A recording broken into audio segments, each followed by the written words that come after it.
What's going on, Lauren, with the TMF podcast? This is a Choke Test Dummies edition. What do we do with Donald Cerrone? Cerrone lost to Murano in first round standing TKO at UFC Vegas. And look, he's lost 6 fights in a row. The thing about the fight game is someone has to lose.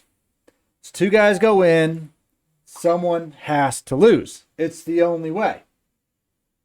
You know, and do you punish him because he's the guy who lost? Do you finally look at Cowboy and say, all right, man, you're 38. It's time that, you just hang it up.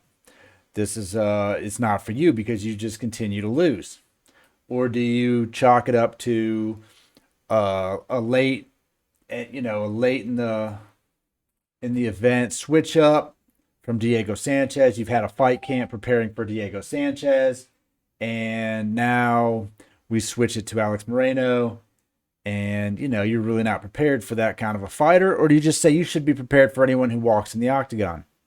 I kind of tend to go with the latter. You should be prepared for anyone who walks in the octagon, even though your game plan might be different. You're ready to fight, man. You've had a whole fight camp. You didn't get called up on 5 days' notice. But at the same time, in MMA, someone has to lose. That's just the fight game. And it just happened to be the Cowboy on Saturday. I watched the highlights. Didn't watch the whole fight. I watched the highlights of it, and, he got rocked pretty good. And that happens, man.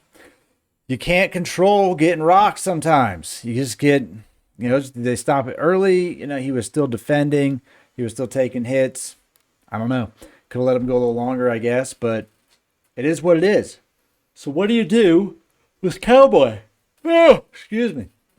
Kind of tired. He says he wants to fight at 155.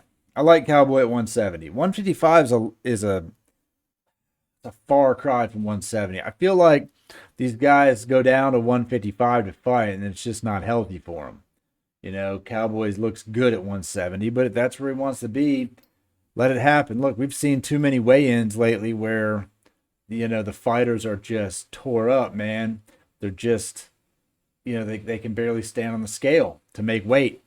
It's not healthy. It's not good for him. But if that's where Cowboy wants to be, then I support that. He's 38. Look, you're not the oldest man out there. Stipe's 38. Cormier was 41 when he retired. So, it's pushing closer to the edge, but Cowboy's still got a lot of fight in him. I say let Cowboy fight it out, man. Look, as long as you want to get in there and defend yourself and still put up a fight, let Cowboy fight. Now, who does he fight next? I have no idea. I couldn't tell you that for a second. Anyone who wants to get some, call up Cowboy and go get some. But I hope he heals up, man. He didn't look too beat up. His spirits were a little down for losing, obviously. I think that's one thing here where we in MMA you're gonna take the loss a little bit more personal because it's just on you. But I say let him fight. Let me know what you think, man. What do you think about Cowboy? Is he too old? Is he just gonna continue? Now look, we got the Conor fight where he lost pretty quick with the shoulder strikes, and that was major props to Conor by just using something creative, coming out with something real creative to put a stop to him. That was pretty cool. But outside of that, man, look, someone's got to lose. You can't win them all. Not everyone's a Khabib, 29-0. A lot of guys have an L under their belt. And hopefully Cowboy can ride it out and still provide entertainment for the fans for another couple years, Give them fights. Let them go. And if the UFC's done with them, send them over, let them fight in Bellator, let them go get somewhere else. That's all I'm saying.